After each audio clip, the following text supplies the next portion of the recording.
तो जिसमें मेरे पास कुछ पोकेमॉन है, तो मैंने पोकेमॉन के नेम को इंडेक्स लेवल बनाया है और पोकेमॉन की टाइप को वैल्यूज बनाया है।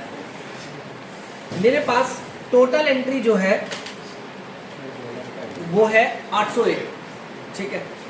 मेरे पास नेक्स्ट मेथड जो सीरीज में हम इस्तेमाल करते हैं उसका नाम है वैल्यू अंडरस्कोर काउंट। लिखो value underscore count. This series method this series method will give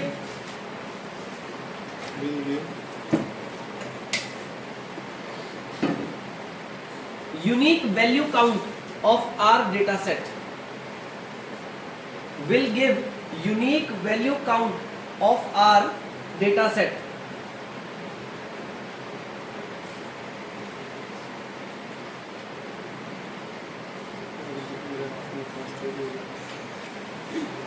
आज ही होता है।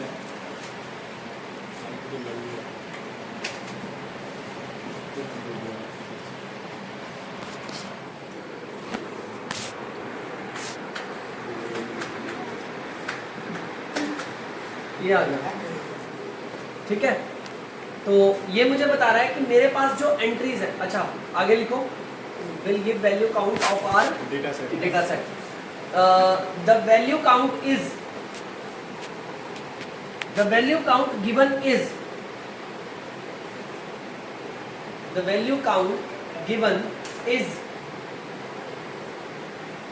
unique value count। तो जो वैल्यू काउंट आपको मिलेगा वो यूनिक वैल्यू काउंट होगा। तो उस यूनिक वैल्यू काउंट के अकॉर्डिंग आपको ये पता लग रहा है कि आपके पास जो वाटर पोकेमॉन है वो 114 है, नॉर्मल पोकेमॉन 105 है, सबसे लोएस्ट पोकेमॉन आपके पास फ्लाइंग पोकेमॉन है जो कि टोटल डेटा सेट में 3 एंट्रीज है, ठीक है। नाउ बाय आगे continue. The default order for value count is decreasing.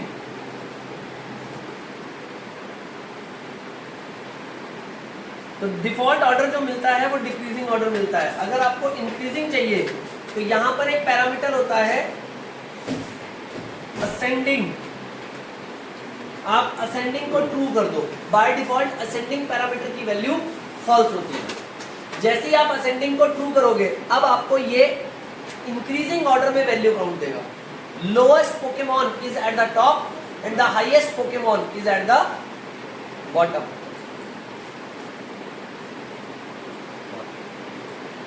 समझ आया?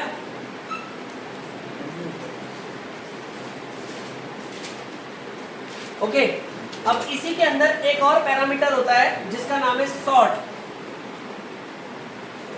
अगर आप सॉर्ट को फॉल्स लिख दोगे, अब ये सॉर्ट नहीं करेगा डेटा सेट को। तो अब ये डेटा सेट कैसे मिल रहा है, इसको समझने का तरीका बड़ा सिंपल है। ये हमारा एक्चुअल डेटा सेट है। जब मैंने पोकेमॉन ऑब्जेक्ट बनाया और पोकेमॉन ऑब्जेक्ट की वैल्यू डिस्प्ले करी तो सबसे पहली एंट्री ग्रास पोकेमॉन थी, तीसरी एंट्री फायर पोकेमॉन है एंड सो ऑन। सबसे लास्ट एंट्री स्टील पोकेमॉन है। तो इसने क्या किया, एंट्री वाइज डेटा पकड़ा। सबसे पहले ग्रास मिला तो ग्रास का काउंट कर दिया, फिर फायर मिला, फायर का काउंट कर दिया। तो उस हिसाब से अब जो डेटा आपको मिल रहा है, मिल अभी भी काउंट ही रहा है, मगर अब वो उसी ऑर्डर में है जिस ऑर्डर में फाइल में स्टोर है। तो फाइल के अंदर ग्रास पोकेमॉन सबसे पहले नंबर पे है, इसलिए वो 78 वहां पे सबसे पहले नंबर पे दिखा, ठीक है। स्टील पोकेमॉन सेकंड लास्ट है, इसलिए स्टील की एंट्री सेकंड लास्ट मिल रही है। फ्लाइंग पोकेमॉन सबसे लास्ट है, इसलिए फ्लाइंग की एंट्री सबसे लास्ट में, ठीक है। कंटिन्यू करो। Using sort parameter as false, using sort parameter as false,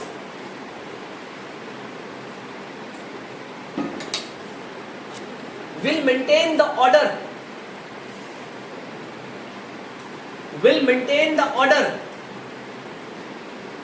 of data set।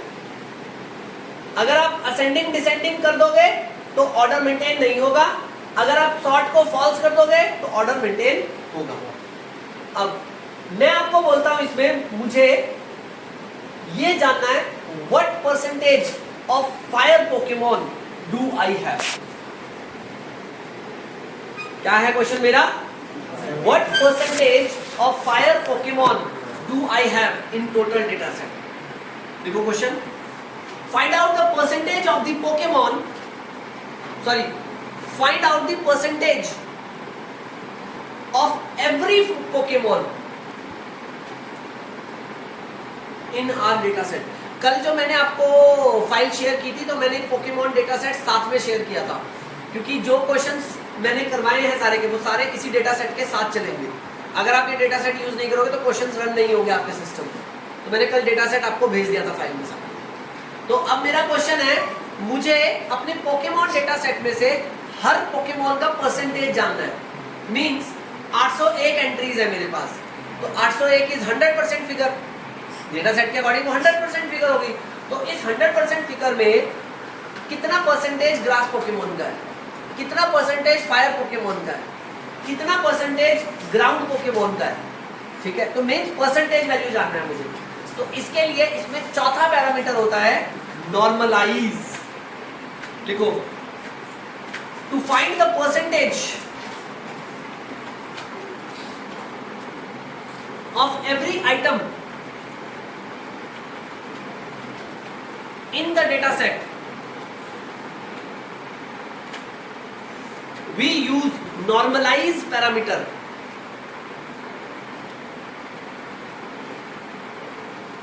By default normalize parameter की वैल्यू फॉल्स होती है। आपने normalize parameter ट्रू कर दिया। normalize parameter ट्रू करते ही अब आपको परसेंटेज वैल्यू मिल जाएगी। अब मैंने तो बोला परसेंटेज वैल्यू, बट ये क्या दिखा रहा है मुझे? तो ये दिखा मुझे परसेंटेज ही रहा है। तो मैथ्स का रूल होता है, किसी भी वैल्यू को परसेंटेज में दिखाने के लिए मल्टीप्लाई बाय 100 किया जाता है।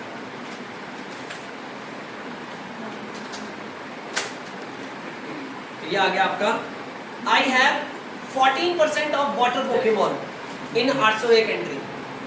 I have 0.3% flying Pokemon in 801 entry.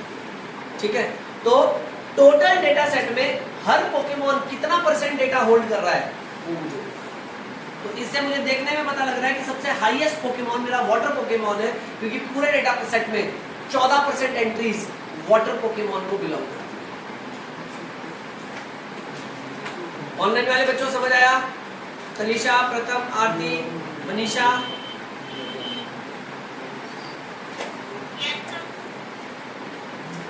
Clear? तो वैल्यू काउंट मेथड पता लग गया। अगला method apply.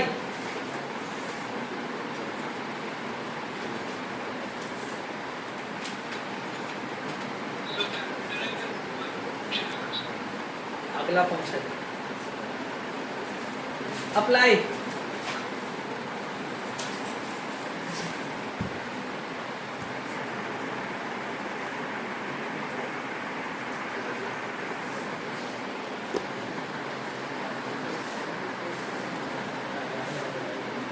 This series method is used to apply.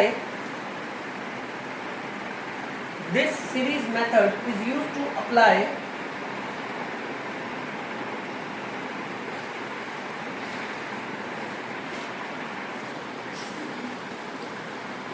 some method over series object.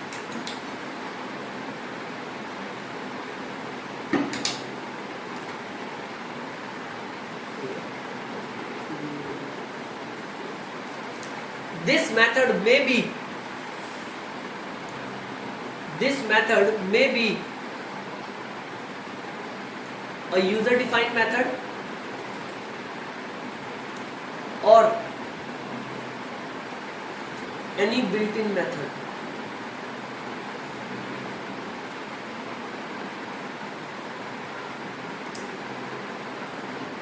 This method may be any user defined method or built-in method.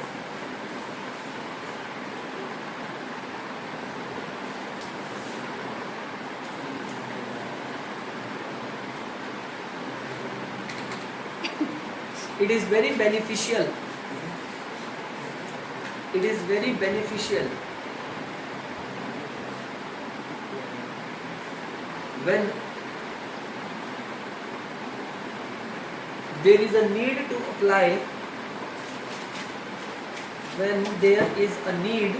apply any user logic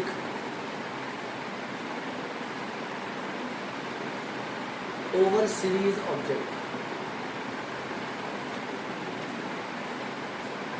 तो जब series object के ऊपर आपने कोई logic apply करना है तब ये मेथड सबसे ज़्यादा बेनिफिशियल है। ठीक है तो कैसे? हाँ जी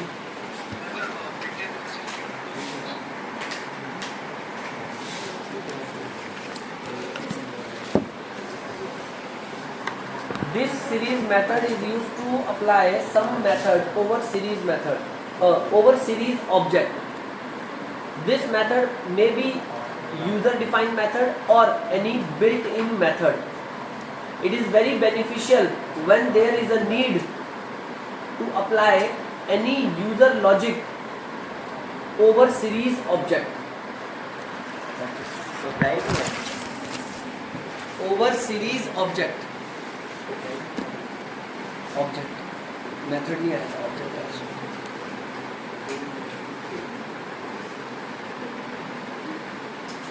ना सी मैंने एक मेथड अप्लाई किया पोकेमॉन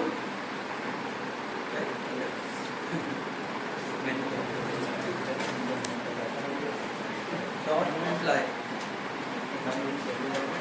लेंथ। तो लेंथ एक इनबिल्ट फंक्शन है जो मुझे स्ट्रिंग की लेंथ रिटर्न करता है, राइट? तो ये मुझे बता रहा है वल्बासुर मेरा लेबल है, वल्बासुर के आगे एक वैल्यू है और ये मुझे बता रहा है उस वैल्यू की लेंथ 5। ठीक है। कार्मेलॉन एक लेबल है, कार्मेलॉन के आगे एक वैल्यू है और उस वैल्यू की लेंथ 4 है। ठीक है। तो लेंथ एक स्ट्रिंग फंक्शन है जो मुझे किसी भी स्ट्रिंग की लेंथ फाइंड करके देता है। ठीक है। तो ये तो हुआ बिल्ट इन मेथड। तो मैंने अपने पोकेमॉन ऑब्जेक्ट पे एक बिल्ट इन मेथड चलाया। ठीक है। अप्लाई मेथड का यही काम है, अप्लाई मेथड हमारे लिए यही काम करता है। ठीक। मगर इसमें बहुत ज्यादा बेनिफिट नहीं है, मतलब कुछ समझ में भी नहीं आ रहा है कि ये 5 4 क्या है। ये तो मैंने सिर्फ व्यू दिखाना था आपको इसलिए लगाया। एक्चुअली में इसका सबसे ज्यादा बेनिफिट होता है जब आप अपना कोई लॉजिक चलाना चाहते हो। जैसे एक question, write a command to categorise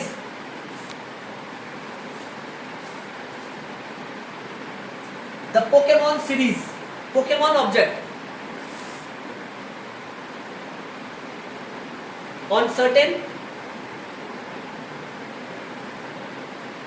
categorical value. तो मान लो मुझे मेरे पोकेमॉन ऑब्जेक्ट को कैटेगराइज करना है ऑन सर्टेन कैटेगोरिकल वैल्यू। कैसे?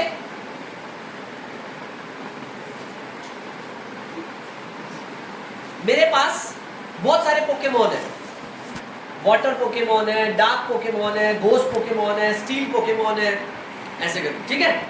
तो मैं कैटेगरी देना चाहता हूं। कैसे? मैं कैटेगरी कुछ ऐसे देना चाहता हूं, लेट्स से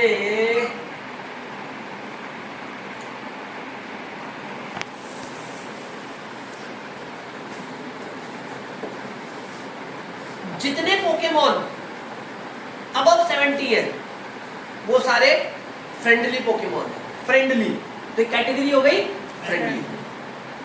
जितने पोकेमॉन 30 और 70 के बीच में है वो सारे बोरिंग पोकेमॉन है, और जितने पोकेमॉन 30 से नीचे है वो सारे गुड पोकेमॉन है। ठीक है। अब मैंने जो ये कंडीशन बोली, मैंने तो ये वैल्यूज देख के बोली। अब हम ये कंडीशन बनाएंगे पोकेमॉन के नाम को लेकर। ठीक है। जैसे मैंने बोला अबव 70, तो अबव 70 मेरे पास 4 पोकेमॉन है, वाटर, नॉर्मल, ग्रास और बग।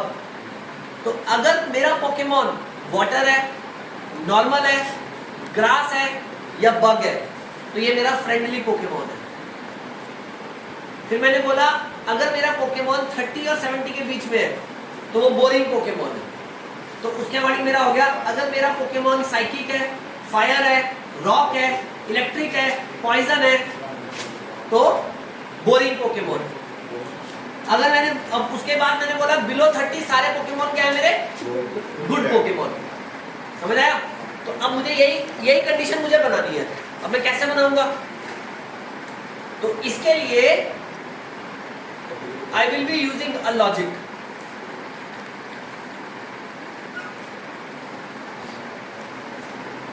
मैंने एक मेथड बनाया, डेफ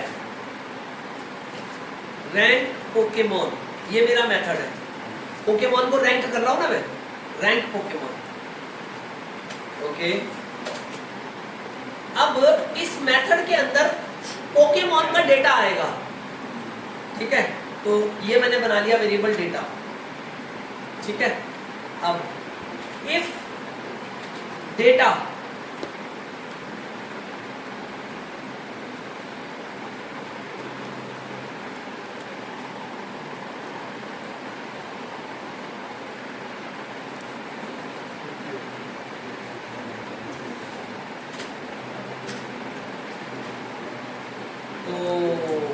क्या बोला मैंने?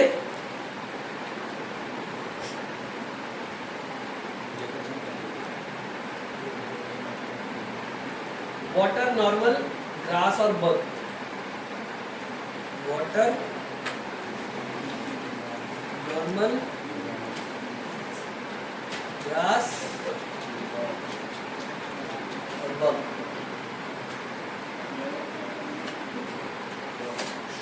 ठीक है, तो मैंने क्या बोला, ये कैसा पोकेमोन है? मैंने बोला ये फ्रेंडली पोकेमोन है, return friendly. Elif data in psychic, fire, rock, electric.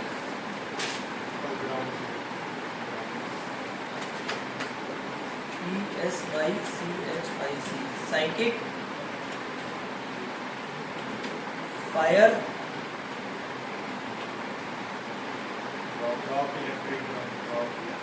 Rock, electric. ये कैसा पोकेमोन है?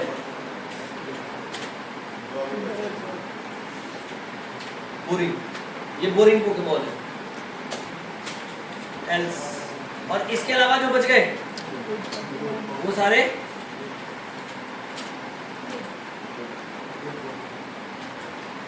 फाइटिंग। ये सारे फाइटिंग पोकेमोन है, ठीक है? ये बन गया मेथड। अब ये मेथड मुझे मेरे डेटा सेट पे चलाना है। कैसे चलाऊंगा?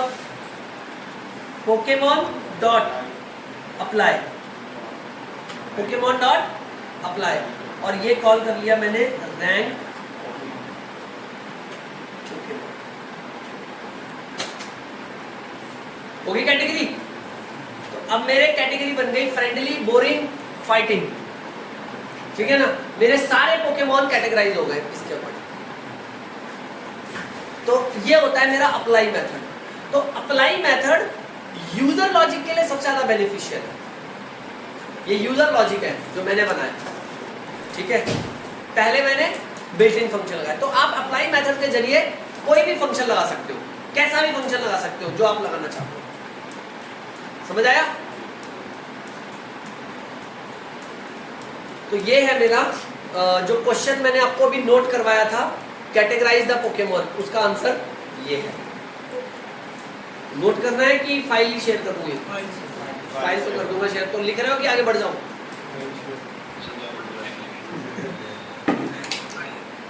फाइल शेयर कर दूंगा प्रज्वल, ठीक है? तो क्वेश्चन जो मैंने आपको लिखवाया था वो उसका आंसर ये है। तो मैंने एक मेथड बनाया और उस मेथड के अकॉर्डिंग मैंने सारे पोकेमोन को कैटेगराइज कर दिया।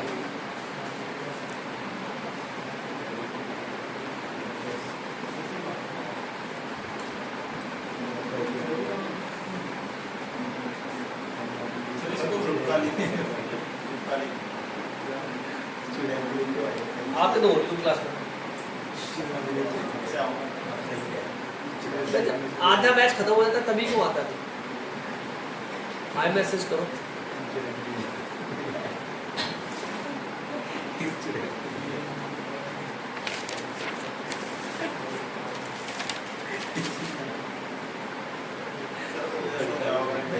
भेजे तो दे सारे, सब भेजे हुए सितंबर में। मैंने सेंड भी किया था सर, जावा में लिंक भेज दीजिए, नहीं किया था। जावा के तो अभी क्लास नहीं चल रही, ओएस का भी चाहिए। वीकेंड वाले, हाँ वैसे।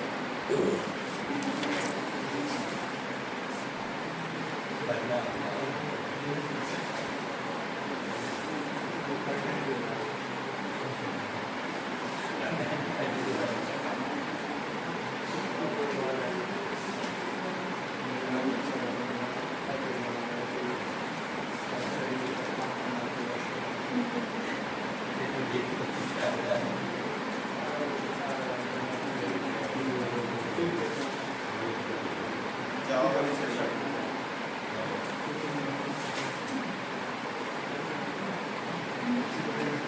हो गया? चलो अगला function map, MAP map.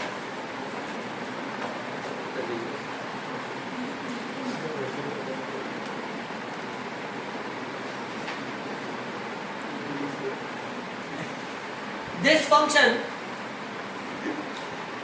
is used to map.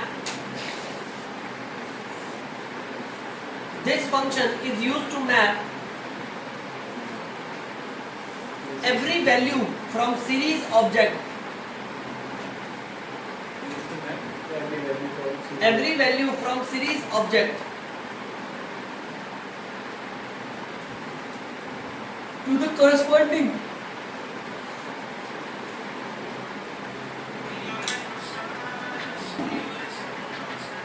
input value of map object. ये फंक्शन भी कुछ कुछ अप्लाई की तरह काम करता है, बट इसमें होता क्या है, इसमें आप सिंगल पॉइंटिंग करते हो। जैसे यहाँ पे तो आपने ग्रुप बना के कर लिया, इसमें ग्रुप बनाना पॉसिबल नहीं है। तो बेसिकली जब आपको सीरीज के ऑब्जेक्ट को मैप करना है किसी इनपुट वैल्यू को लेकर, तब आप मैप फंक्शन इस्तेमाल करते हैं। कैसे? Right a command, write a command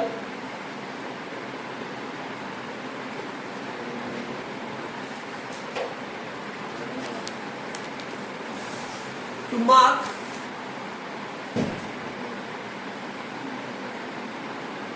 grass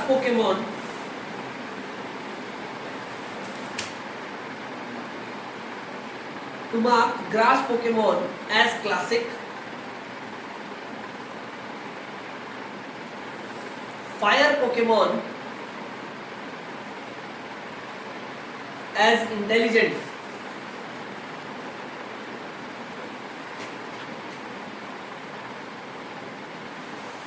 water Pokemon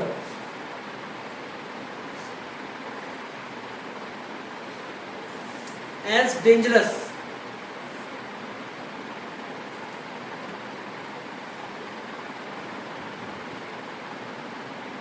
fighting Pokemon, तो फाइटिंग पोकेमॉन तो कोई है ही नहीं, फाइटिंग पोकेमॉन नहीं है। Ghost Pokemon, ghost Pokemon as devil. अरे नहीं है भैया, लेक्चर गिवन है, है fighting Pokemon. Ghost Pokemon as Devil and Ice Pokemon as Cool। तो ये मैपिंग करनी है मुझे अलग अलग पोकेमॉन को अलग अलग कैटेगरीज के अकॉर्डिंग। कैसे करेंगे? तो यहाँ पे मैंने बनाया डेटा मैप, ये मैं एक डिक्शनरी बनाऊंगा। डेटा मैप ये मैं एक डिक्शनरी बना रहा हूँ। तो बताना मैंने कौन कौन से पोकेमॉन को मैप करने के लिए बोला है। पहला क्या है? Grass Pokemon. किससे मैप करना है?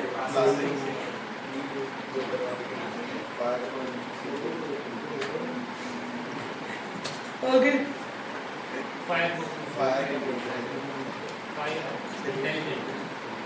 फायर पोकेमोन को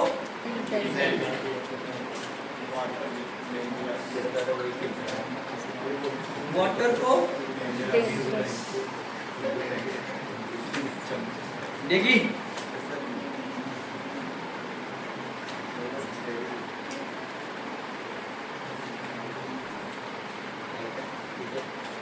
आगे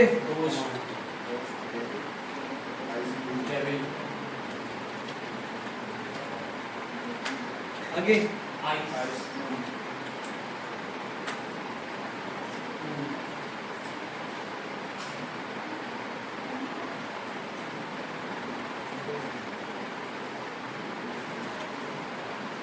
आगे ठीक है, हम कैसे करेंगे? पोकेमोन डॉट मैप और जिस चीज के साथ map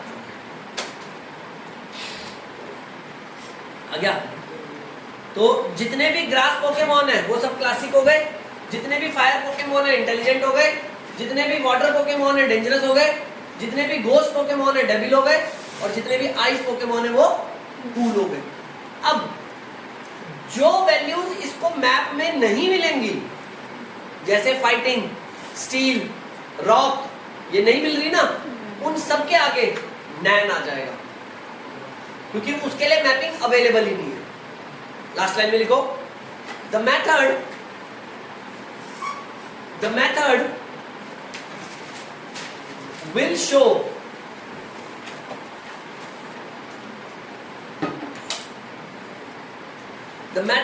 will show nan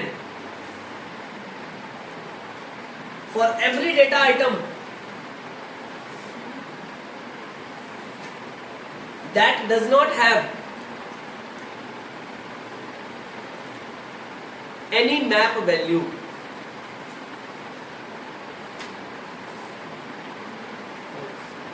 That does not have any map value.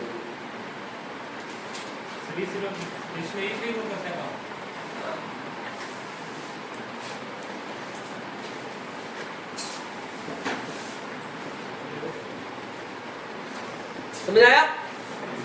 Clear हुआ? तो यहाँ पे अब हमारा सीरीज कंप्लीट हो गया।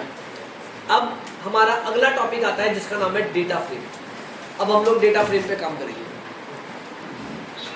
बोलिए थोड़ा जोर से। नहीं समझ आया, फिर से बोलो। हाँ लिख लो, जो क्वेश्चन मैंने आपको लिखवाया उसका आंसर ये है, नोट कर लो।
हो गया? चलो डालो हेडिंग डेटा फ्रेम।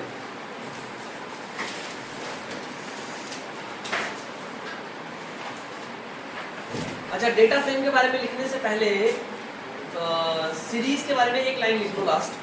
अभी तक हमने जितना काम किया सीरीज में, आप सबने देखा मैंने ना सीरीज में कुछ भी चेंज नहीं किया, ठीक है? ये किया नहीं किया ना, मैंने ना तो सीरीज में डेटा ऐड ऑन किया, कुछ नहीं किया मैंने। तो सीरीज इम्यूटेबल डेटा टाइप है, ठीक है? इम्यूटेबल डेटा टाइप का मतलब क्या होता है? सीरीज डेटा म्यूटेबल है, सीरीज डेटा म्यूटेबल है मगर साइज इम्यूटेबल है। लिखो सीरीज के बारे में एक लास्ट लाइन लिख लो क्लोज करते हुए, a series data object where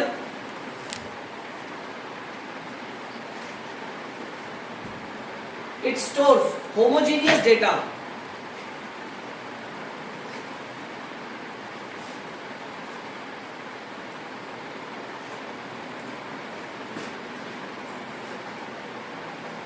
the data elements in series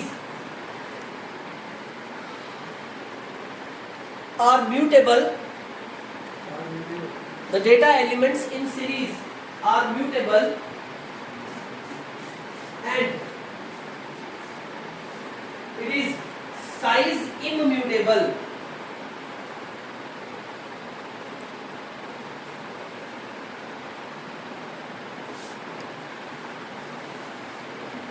And also store homogeneous data elements.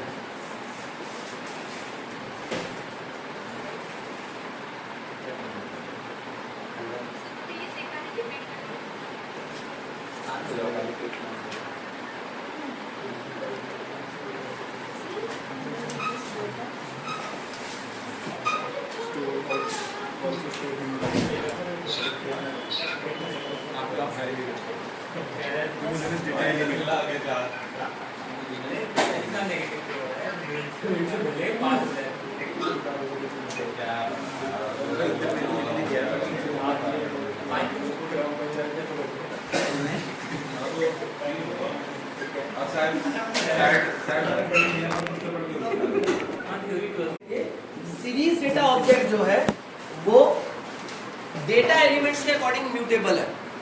Means आप किसी भी डेटा एलिमेंट को चेंज कर सकते हो। आपके सामने कैटेगराइज किया, मैंने चेंज ही तो किया। बल्बासुर पोकेमॉन जो कि ग्रास पोकेमॉन था, मैंने उस ग्रास को क्लासिक में कन्वर्ट कर दिया। इसको बोलते हैं डेटा म्यूटेबल। मगर मैंने किसी भी सीरीज ऑब्जेक्ट में डेटा एलिमेंट्स को ना तो डिलीट किया ना ही उसमें कुछ नया ऐड ऑन किया, इसलिए हम इसको बोलते हैं साइज इम्यूटेबल। मेरे पास 801 एंट्रीज है तो आफ्टर चेंज भी 801 की एंट्रीज है, ठीक है? और दूसरी बात, आपने देखा मैंने किसी भी डेटा एलिमेंट में मिक्स एलिमेंट नहीं स्टोर किए। ये एक होमोजीनियस डेटा स्ट्रक्चर है। होमोजीनियस का मतलब होता है similar type of data structure he hold करता है, ठीक है? अब इसके अल्टरनेट रियल लाइफ में जो हमारा डेटा है वो हेट्रोजीनियस है। हेट्रोजीनियस का मतलब होता है उसमें एक कॉलम नहीं है, 2, 3, 4, 5 कितने भी हो सकते हैं, और उन सभी कॉलम्स में जो डेटा है वो न्यूमेरिक भी हो सकता है, फ्लोट भी हो सकता है, स्ट्रिंग भी हो सकता है, पाइथन ऑब्जेक्ट भी हो सकता है। तो हेट्रोजीनियस डेटा के लिए हम यूज करते हैं डेटा फ्रेम। देखो data frame, it is a two-dimensional data structure. It is a two-dimensional data structure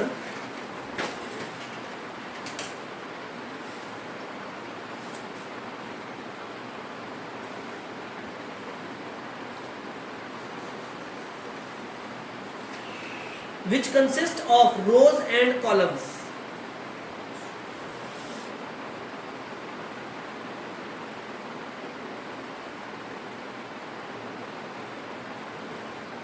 Which consists of rows and columns, just like spreadsheet.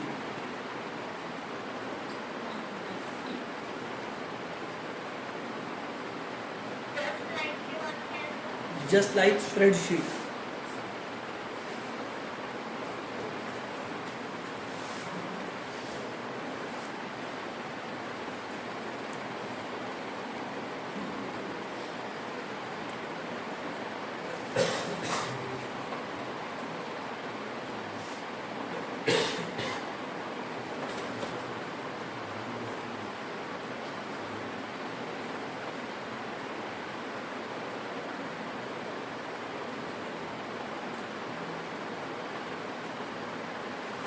this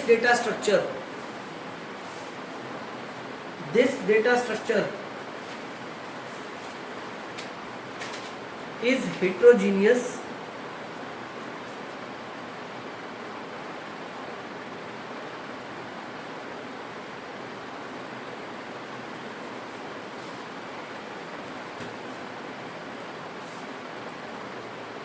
this data structure is heterogeneous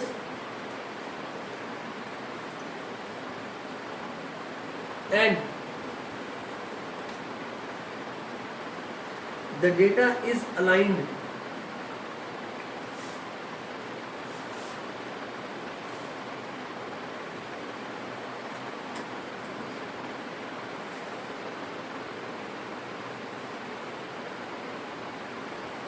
in tabular fashion.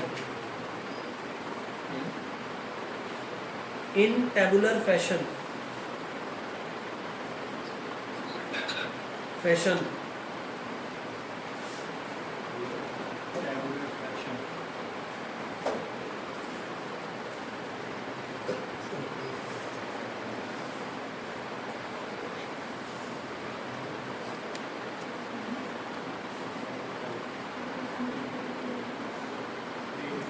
A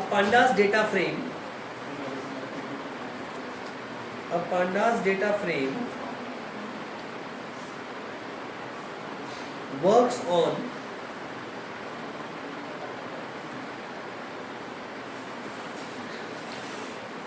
three basic principles.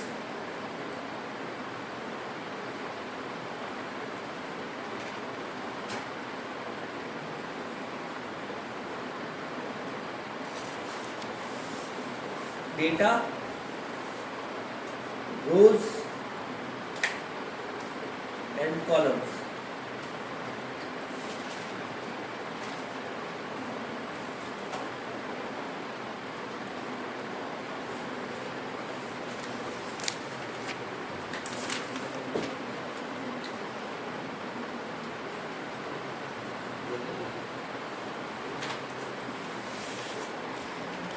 Unlike series object,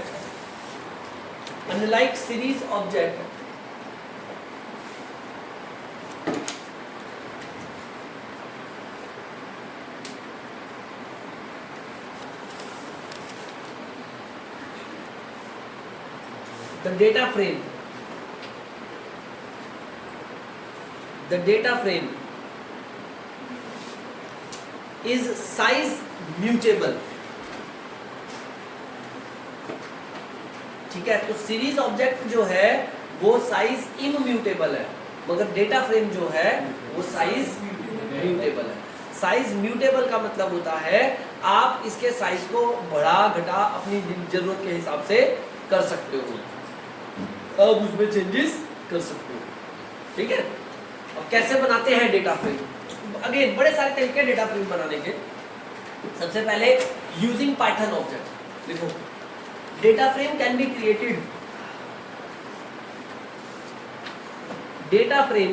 created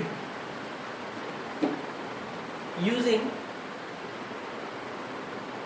Python object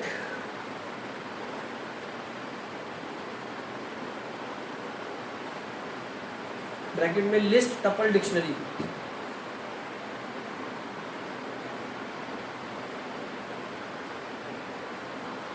और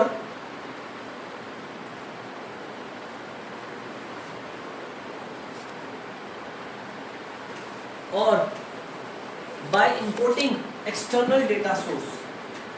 आप किसी external data source को import करके भी data frame object बना सकते हो। कैसे? नो से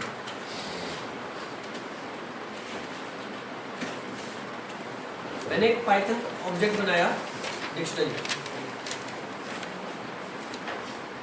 एक डिक्शनरी बना रहा हूं पाइथन ऑब्जेक्ट। ठीक है, अब इस डिक्शनरी में आई हैव नेम और इसके अंदर एक नेस्टेड लिस्ट, अमन, सुमन,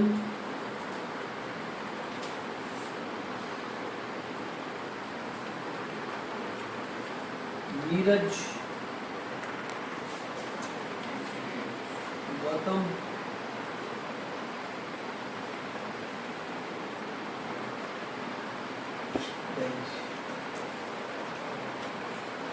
तो मैंने यहाँ पे 5 स्टूडेंट की इंफॉर्मेशन स्टोर की, ठीक है। अब अगला कॉलम एज।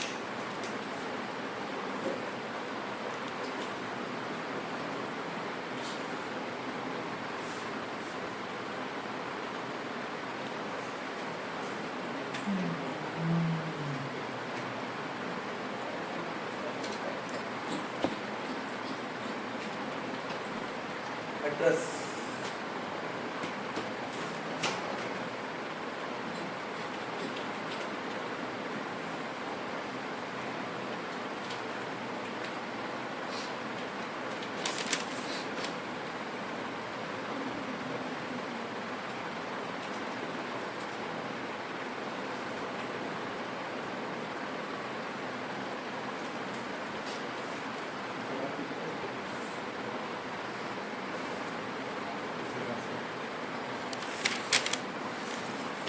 क्या हुआ?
हो गया?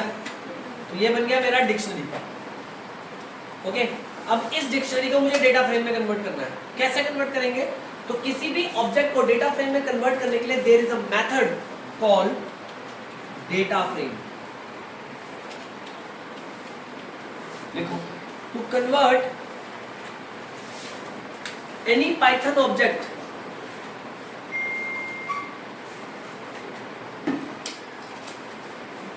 to convert any Python object into data frame, there is a method called data frame। तो यहाँ पे एक मेथड है जिसका नाम है data frame, pandas dot data frame और उस ऑब्जेक्ट का नाम।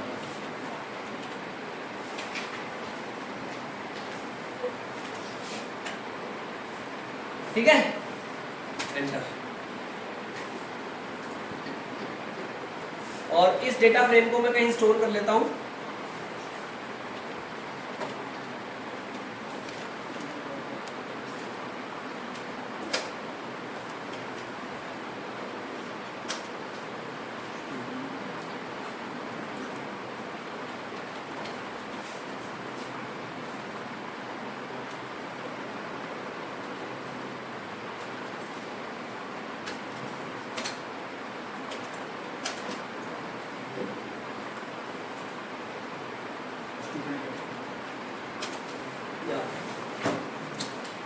बन गया ना डेटा फ्रेम।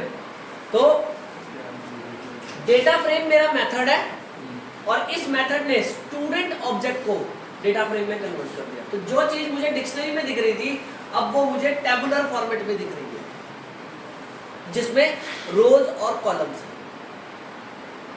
समझ आया? क्लियर? नेक्स्ट, ये तो हुआ पाइथन ऑब्जेक्ट से डेटा फ्रेम बनाना। मगर रियल लाइफ का डेटा सिर्फ पाइथन से नहीं होता, तो बाहर से भी आता है। तो अब बाहर की फाइल को कैसे इंपोर्ट करेंगे? तो उसके लिए कमांड है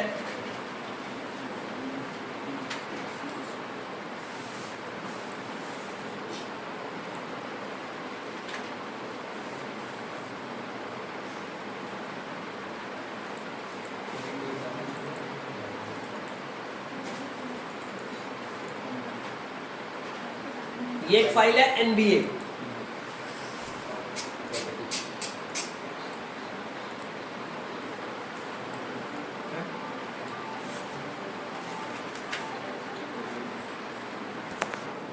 जी मैडम, तो मैंने लगाया रीड अंडरस्कोर CSV मेथड और अपना फाइल इंपोर्ट करा ली। तो ये बन गया मेरा डेटा सेट। तो ये मेरा एक डेटा सेट है NBA, जिसमें मेरे बास्केटबॉल प्लेयर्स हैं और उनकी एंट्रीज हैं, कौन कौन सी टीम को वो बिलोंग करते हैं। जिन लोगों को पाइथन पढ़ी है, हाँ, हमारी जॉब आ गई है। भेज दो सबको। अपने PDF बना के पढ़ो। भेज दो, भेज दो भी सारे, जिसको जॉब करनी है भेजो।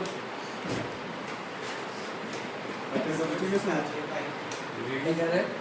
एग्जाम लगेगी। क्या कह रहे हैं?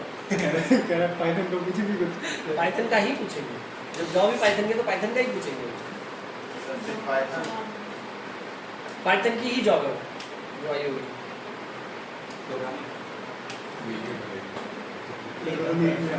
बस तुम लोगों के लक्षण नहीं है जॉब करने वाले किसी के भी। अब कोई बोल रहा है तो मतलब आंसर क्वेश्चन देखो क्या क्या है अजीब अजीब से। ठीक है, अब हमने ये कमांड लगाई, बातें नहीं, और ये मेरी डेटा फ्रेम बन के तैयार हो गई। अब इस डेटा फ्रेम में हम टेबुलर वर्किंग करेंगे। अब इसके बाद इसमें शुरू होगी क्लीनिंग। अब क्लीनिंग किसको बोलते हैं? सबसे पहले जब हमने सीरीज ऑब्जेक्ट बनाया था और उसको मैप किया था, तो जो जो मैपिंग की वैल्यू मिली वो तो मिल गई। अब जो नहीं मिली वो सब हो गई नैन। नैन को बोलते हैं नॉट अ डेटा, एम्प्टी। तो रियल लाइफ में जब डेटा आता है तो उसमें एम्प्टी डेटा होता है।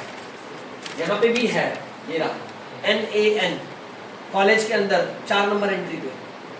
ऐसे अगर मैं इस डेटा में और नीचे जाऊंगा तो ये देखो लास्ट रो नैन, पूरी रो ही ब्लैंक है। इस डेटा को बोलते हैं मिसिंग डेटा।